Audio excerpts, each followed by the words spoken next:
Hello, everybody. Welcome to today's podcast. I'm delighted to be joined by Sam.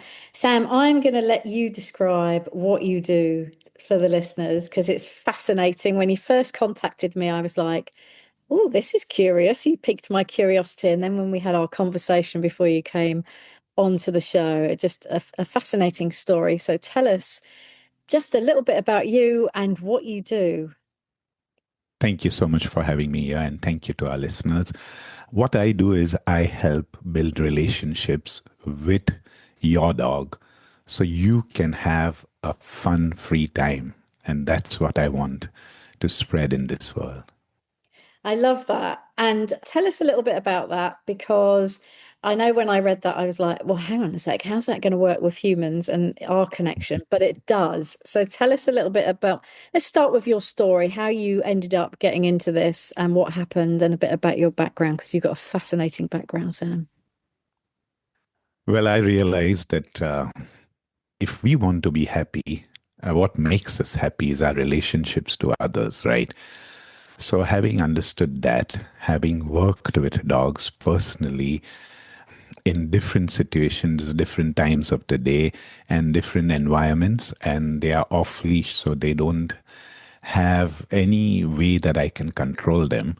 I understood that it's not about training, it's about building relationships. And today, the main thing we do is through our courses, we try to kind of give this tool to the owners. Mhm. Around how did I come to that is the entire 15 years of my life working with the dogs, which kind of I understood things, and this is where it all happened. Excellent. So, And yeah, tell us a bit more about how you first discovered all of this. well, I migrated to Canada, and when I came to Quebec, my ignorance level of that time was I didn't know Quebec has French as the main language. So, definitely not speaking the language, sometimes you come across as a very ignorant, a person who doesn't know anything, you know. Mhm. You know things, but you cannot express them. So that gives you a disadvantage. In my case, that was a big advantage because I understood something that if I cannot communicate clearly the things I know, I'm sure the dogs are going through the same level of frustration. So, like your podcast is about communication. Mhm. And to my surprise, when I started observing myself, my relationship with people, I understood that I'm not good at communicating. I'm good at throwing out things. And I'm thinking that I can throw out things for hours, but the person will never understand what I actually want to convey. And that led me to a lot of observation, especially when I started working with dogs. I started observing them. I I went through a lot of courses, I went through zoo conferences, but the main thing I did was observing each and individual and understanding their patterns. I could understand, oh, this is what they are doing. So this is the same with human beings. We kind of are lost because we think we communicate and we don't. We just speak. We don't listen. We don't actually understand. And behind our speech is always the layer what we want to convey. And often we don't do that. So today, one of my goals is just bridging this communication gap between the owners and the dogs. This is what's going on. There's no elaborate training procedures. Training is my ego wants to train you because I think I can make you do something which will improve my life, not your dog's life. Training is about you. So my role is just to bridge that gap, and I'm happy I can do that. And And I say this because of the results. I walk 35 dogs off leash in a forest. It's not easy, it's fun. It's not easy because at all given points of time, the environment is always having better things than me. A Mm. squirrel, a raccoon, a skunk looks 10,000 times more better in my dog's eyes than I am looking. Far So I more have to exciting. fight that. Yeah. So, how do I deal with that? Do I rely on training? Do I rely on relationships? That is the question. Mm. And what is the answer? The answer is always relationship. Always. The answer is always why do we do things? Why does a person get up in the morning and do what they do? Because they have done it yesterday. It's a pattern. It's always a pattern. We are operating under pattern. The day we realize that, my background is from a I wouldn't want somebody to go through the past which I had. Mm. Not being disowned, being abused in all ways, physically, mentally, sexually. Mm. Now, what pattern did I have? Hatred, frustration, anger, resentment. Now, can we justify it? Yes. Is it serving me? No. When do I drop that? The awareness of what is forgiveness. Forgiveness is something which allows me to unblock my heart to the presence of love. That means when I'm forgiving, I'm not forgiving you for what you did. I'm just saying that this block which I hold of resentment, I hold of frustration, is not allowing the bigger circle of love's presence in my life. So I had to see that pattern and then I had to build a new pattern. For example, I get up in the morning, I'm eating chips, I'm going to McDonald's. I don't know if England has McDonald's. Here Oh it's a yeah, fast food. Oh, they have. yeah. Okay.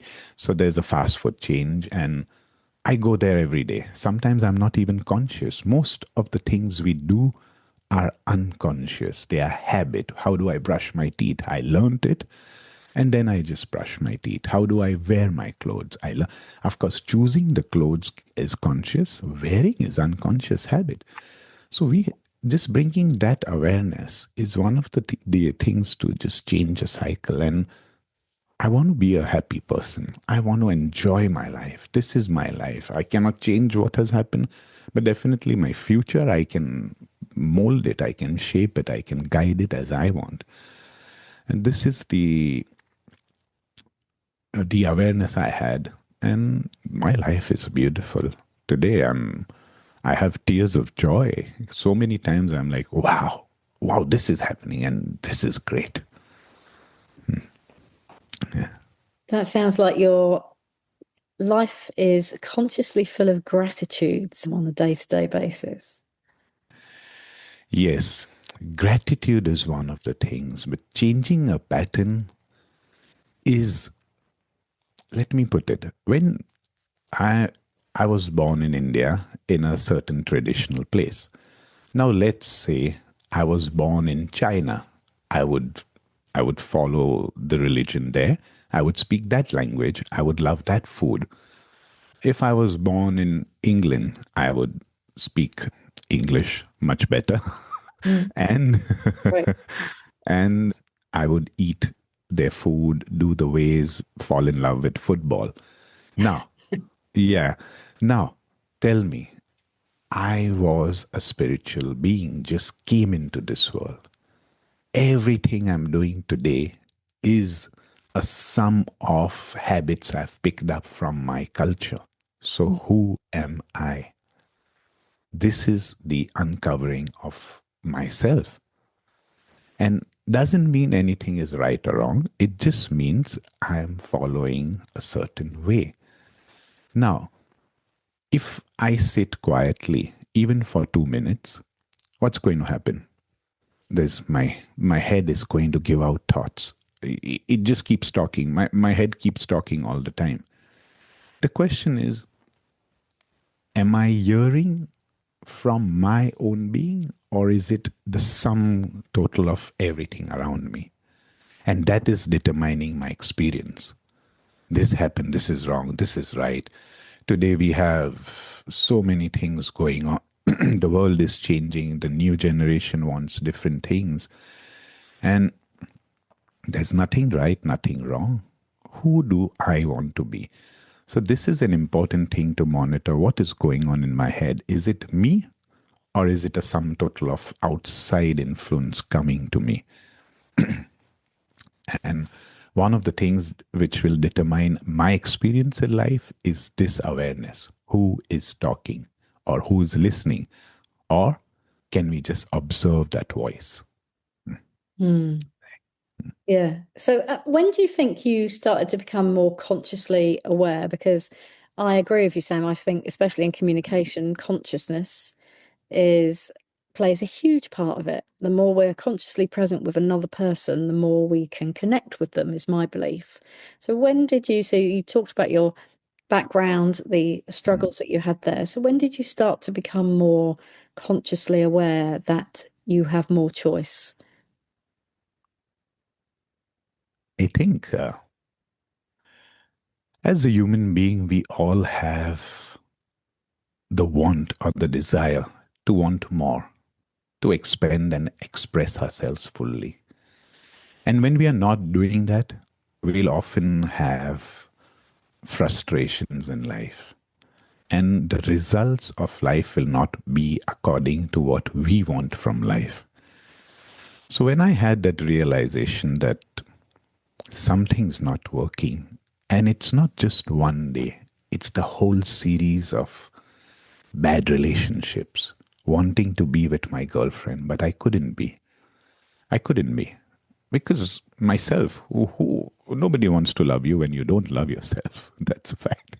Mm. when you're a miserable person, nobody wants to love you. But you want love. You want that connection. Looking at the things and finally this realization that this is solely my the everything which I'm experiencing is my responsibility.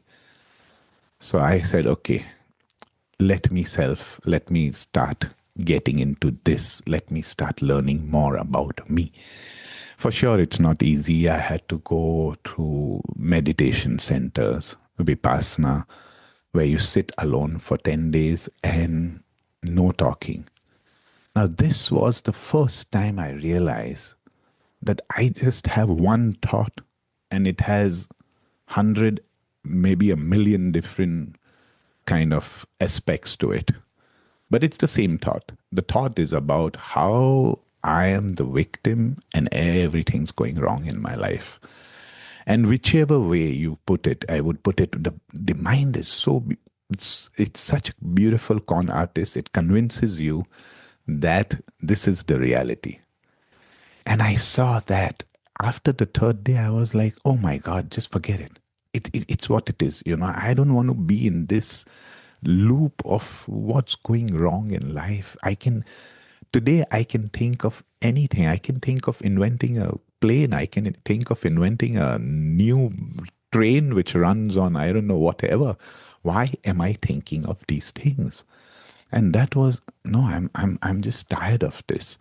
So then I started wanting to know more how to stop this loop. It was not easy in the beginning, but today I know, okay, it's a loop and okay, let's stop it. So this was one of the ways that I said, and the first thing I did is I changed my environment. Everyone has to get out of friendships, get out of whatever work culture, get out of the home if it's not making you smile and bringing that lively energy to you. You have to do that. And it's not because something, someone, somewhere is bad. Nothing is like that. You need that change to go and say, this is me without the filters, and you need to reinvent yourself. So that's what I did. I changed my entire country. When I came to Canada, I didn't have a single document with me. I came as a tourist. I knew I would stay here. I'm a citizen. Everything went smoothly because I knew this is what I would want now. Mm. And did you know that immediately when you went to Canada? Did you arrive at Canada and go, yeah, this is the place? Yeah, it's a funny story, Sai. Yeah. I was working on the merchant navy, so when I came to Canada, I really liked it. I liked the culture. Something really connected it with me. In fact, my first visit out, anytime I went out of India, was in Tilbury, England. In 1997, I came there and I had a. This was my first connection with the world outside of what I knew. So when I decided that I would just leave everything and go to Canada, unfortunately, I did that. I spoke to my parents, I spoke to my friends, and they were, "What would you do?" And immediately, this is how desires get cramped up. When I have a desire, this is something want from inside. Desire means to sire. It's a baby inside you. You want to nurture it, you want to grow it. But then there is the outside information of, oof, this fear, that fear. And fears are just somebody's experiences, these are not yours. So the first time I came back from the ship and I said, I'm going to just quit and go to Canada. You don't have a place there, you don't have a job there, nobody knows you there. What did I do? I chickened out. I didn't do it. It took me the entire 9 months to it didn't leave that thought. It didn't leave that thought. So when I came back the next time, I told nobody about it. I bought the tickets. I sat on it. I was very clear. I am going to do this. And 15 days before I declared, maybe 10 days before that, I'm going to just go away. Do you have plans? No. Do you know what you're going to do? No. But I was convinced I'll do this. And the day I quit India, I was crying. I knew I'm leaving my life behind and I'm going to be whoever I want to be now. So I did that. When I came to the customs, I was super happy. I knew everything would work out. And within the first week, I had two jobs. I did work, not $5 an hour for 12 hours, 13 hours a day. I did all that and everything went out smoothly. I would do it again. Yeah. Yeah. And I wonder if you would do it again because you know what the result would be. Yes, in fact, I remember I was always mopping the floors and the kitchen, in the kitchen before leaving, and I was always happy doing that.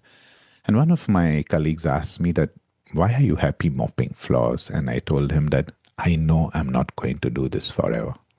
I know that. I know it is just a phase which I have to go through. So I think life was just working out for me. Mm. I love that description that you just said there, Sam, a phase that I have to go through. Yeah, It's like a stepping stone sometimes, isn't it? Like there's a saying, and I can't remember who said it, but don't let things be in the way, let them be on the way. on the way. Right. Yes. Yeah. Nice. Yeah, so great. So you've done a massive jump because there's so much more to your story than I realized from our conversation before. So you've done a massive jump. You've left your home. People have told you not to do it because people love to give their opinion, even if it's not asked for, I found, rather than listening from that place of curiosity. We like to tell people what they should and shouldn't do. And then you've made that big decision and you moved forward. And so you're now in your life in Canada. So tell us what happens after the mopping of the floors. What's next? Or after it was just following the heart. And life changed then. Life changed and everything. Almost 52 today, and we are expecting a baby girl. Oh, And yeah, and I feel younger than ever. I feel invigorated than ever. I feel, wow, I'll have a second chance because I have a son also and 5 years old. And I find that, wow, I'm not going to grow old. I'm going to be young because I'm spending time with the youth, the eagerness of life, like wonder, joy, love. These are natural kind of ways to be. There's nothing more in life than that. We came from being in a water. We survived underwater for 9 months. Now we came out here. This is to discover the entire physical part of life. And then we think about mortgages, then we think about what's coming tomorrow and cooking for tomorrow. And I'm going to eat tomorrow. I'm going to eat day after also. I'm going to pay the mortgages. Why? Because that's the smallest part of my life. Human beings, we are having the gift of unending abilities. The only reason we behave small is we want to be small. We think. No, I think so. Coming back to your question, yeah, I started following my heart. I was in Toronto, and at that time I had a very low self-esteem. Mm. I was very shy. I was conscious of my color. I was conscious of how I looked. And I actually met a girl online. Now, this is how online works in the good way also, because people now have Facebook. You can say what you want because you are almost anonymous.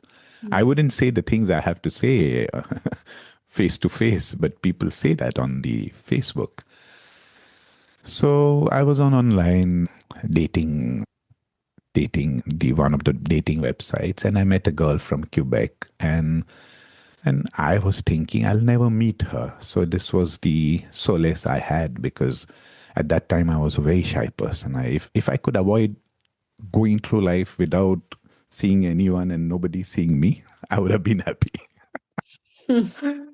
So I can't believe I'm that, because now I talk to the entire my entire street, etc. I talk with everyone. So anyways, she actually came to Toronto, and then I followed her to Montreal. And that's where my development and change of my personality started evolving more. It's the first time I felt in my life that I actually am a good person, or I look good enough. It was all those things. Today I'm no, the look is the physical part. You want to see the beauty in the person. You want to talk. You want to see how you can enrich somebody's life, and somebody is giving you that enrichment in your life. So, and then I couldn't get a job in Quebec because of and I was a chef. Very good at cooking. I love cooking, but I couldn't get a job because of the language barrier. Next thing was good. It was always about connections. I got my first dog, and as I said, I didn't know anything, and I saw his frustration. But whenever we would go out, we would walk off leash. I never had that dog on leash. Guinness, my Jazz, is 14 years old today. Never put him out off leash, because why would he run away from me? It doesn't make sense to me. I'm always with him. I'm always going with him. When they chase a deer or a rabbit, I'm like, okay, that's what a dog does. He'll come back to me, and he will come back to me. So people started watching this, and the only time I was really comfortable in life was when I was speaking about animals. And I was, no, maybe he's doing that. My neighbors said their dogs are aggressive, and I said, I don't think they're aggressive. And I remember one of my neighbors used to hate me. Today, she's my godmother. So I used to cycle, and Guinness used to follow me on the cycle without a leash. And she was like, "You don't do that here. Why is this guy doing that? He's looking different." I was in a very French neighborhood. So, and her dogs used to jump at the window, like trying to, that's normal dog thing. Once the dogs got away from the backyard, and I was on the cycle, and she was panicking. There were two of them, setters, big setters, nice Irish setter, and one was a English setter. I said, "I'll go and get them. I'm on the cycle." She said, "Be careful. So I got the English setter was easy. Then when I went for the Irish setter, she said he might bite you. I said, I don't think he will bite me. I went, I got the dog, and she was very impressed. And this is the first contact she had with me where like what is going on. And my French was really not good at that time. And that gave her some confidence into my abilities. And the thing is, I know this because in Bombay, in the streets of the dogs which are on the streets of Bombay, they'll follow you. Some will bite you, some will not. So as a child, you recognize this without mistake. You know this is a bite coming to you. You put your cycle between the dog and you, and you avoid it. And some will just chase you for the the fun of it, and you know, okay, he'll go away after that. So this is something I recognize very early on, not because of training, just because of the environment I was living in. And then from she actually asked me to cycle her dogs. And then she was the one who brought me clients, and today I never have to advertise for my business. We are thriving, we are growing well, and I love what I do. I really love what I do. Mm. So I mean, I guess the question is, how did you? So she had a fear about her dog biting you. You were confident that it wouldn't. So what was it that you saw in the dog that you knew that that just wasn't going to happen? And how can we relate that to human beings? Good question. I think a lot of has to do with me. At one point of time, I would have come across as a frustrated, angry man. That's it, nothing more. I knew I was hurting. I knew I wanted love. Most of the times when I see an animal showing these traits, anger, hatred, all that, I almost laugh at it. I almost laugh at it that I wish, like me, you had learned to ask for love. You're asking for love. You just don't know how to ask. And till date, when I see this, I don't know how many dogs have tried to bite my face off on the first time. And it's almost funny to me. The owners don't like it and they read a lot. And I feel that there's some deeper connection missing with you. That's why you're doing this. Who in this world wants to have hatred, anger, frustration as their friends? Nobody wants that.